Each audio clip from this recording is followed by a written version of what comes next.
سلامونه ملګرو بیګا کراچي کینګ لاهور کلندر لا په پی ایس ال کې او داس شکست ورکړ چې دا شکست په لاهور کلندر ته ټول عمر یاد وي ځکه د لاهور کلندر او د پاکستان کرکټ ټیم دو پریمیم فاست بالرانو لچ کم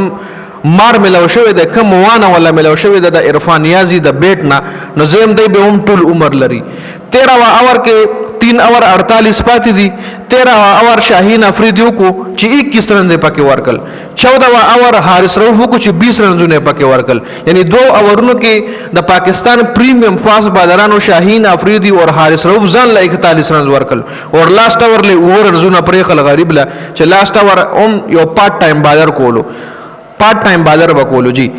په مکمل سکور کارت باندې خبره کوو دا میچ کم لاهور کلندر بیګا بایلل دی دا میچ لاهور کلندر له وډه راغټه کنست ډیر راغټه کنده کنست د پاغي باندې هم د دی ویډیو اینډ کې خبره کوو خړم باندې سکور کارت وګورئ سکور کارت نه پس مو پېوم چې لاهور کلندر ځان لکار کتل چې دا بیګا میچ بایلل دی او پېښور زلمی له وډه راغټه موقع جوړه شوې ده ډیر ټایم نه خراب ورته سکور کارت لا سکور کارت تاسو کوی لاهور کلندر کړی دی 160 رنونه 161 ټارګټو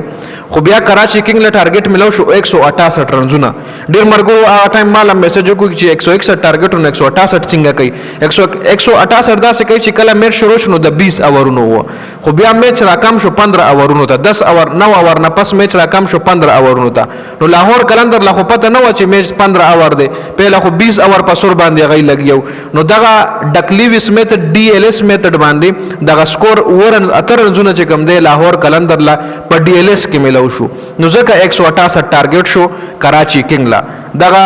ډی ایل اس په تر باندې د اتر رنونه د ملو شو لاهور کلندر لا خپن راور کې 160 رنونه لاهور کلندر کړي په سکرین تاسو له سکور کارت کاری فخر زمان خوله بیټینګ کړي 33 بال 51 رنونه د فخر زمان نه خوله بیټینګ بیا محمد نعیم کړي چې په 29 بال 65 رنونه یاد لري محمد نعیم هم یو پښتون کې لاړی دی عبد الله شفیق 11 بال 18 ډیریل میچل او سیمبلینګ کم مکمل فیل شوی دی سره د سکندر رضا سره د آصف علي صدور وړه د لاهور کلندر خ بیټسمن چې کوم دی صدا سے خاص سکور نه کړي شاهین افریدی هم په 0 آوټ شوی دی رشاد حسین چې کوم دی 1 بال 0 آصف افریدی 2 بال 6 رنونه کړی دی جی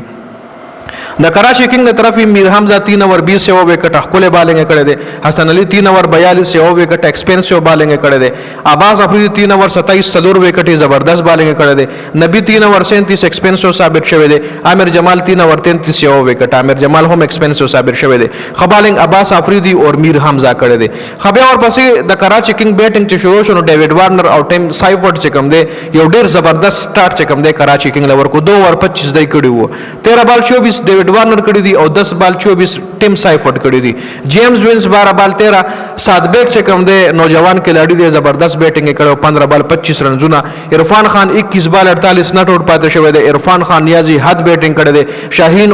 شاهین اور حارث له چې کم وهل د ور کړی دی نو دی به هم بیګا بدم د خوشحالي نه خوب نه کړی خوشدل شاه 7 بال 9 رنونه نبی 8 بال 15 نبی مخوله بیټینګ کړی دی حسن علي 1 بال 1 د لاهور کلندر د طرف شاهین افریدی 3 اوور 41 وکټ یوم نه آصف افریدی 2 اوور 26 یو وکټ حارث رؤف 3 اوور 40 2 وکټ بکواس بالنګ حارث رؤف او شاهین افریدی کړی دی سکندر رضا 2 اوور 21 0 وکټ رشاد حسین 3 اوور 28 یو وکټ ډیریل میچل پکټور نه خبالنګ کړی چې په 9 بال 9 رنز ور کړی دی او 2 وکټ ایکستری دی ټول نه خبالنګ اپارټ ټایم بادر کړی ډیریل میچل چې تقریبا 9 رنزونه ور کړی په 9 بالو باندې او 2 وکټ هم تر لاس کړی دی خطا سلمہ په دې ویډیو کې سٹارټ کې چې لاهور کلندر ځان لکار کتل دی نو هغه څنګه کتل دی در سره په دې ویډیو کې شریک کوم لاهور کلندر ځان لدا سکار کتل دی کنه کچری تاسو له پوینټ ټیبل خو ما تاسو له سکرین باندې پوینټ ټیبل ښکارېږي د لاهور کلندر نظر واچوي نور پر دې لاهور کلندر باندې نظر واچوي لاهور کلندر نه میچونه کړي په نمبر 4 باندې نه میچونه کړي او نه پوینټونه دي او یو میچ پېښور زلمی سره پاتې دی کچری پېښور زلمی لاهور کلندر نه میچو غټلو د پېښور زلمی دوه نور میچونه دی یو ملتان سره دی او یو ملتان سره دی اور یو کراچي سره ټوټل 3 میچ دي چې هغه 2 میچونو کې یو میچو غټي لاهور نه خامخاو غټي نو لاهور کلندر بټ آوټ شي د ټورنمنت نه اور پلی آف را پېښور زلمی کوالیفای شي نو دا بیگانه میچ کم لاهور کلندر بایلل دی دا لاهور کلندر لډیر مهنګا ترين ثابت دي شي جی نو دا مکمل سکور کارت اوس دی حواله سره تاسو سره د خپل قیمتي رائے مونږ سره په کمنټ کې ضرور شریک کړئ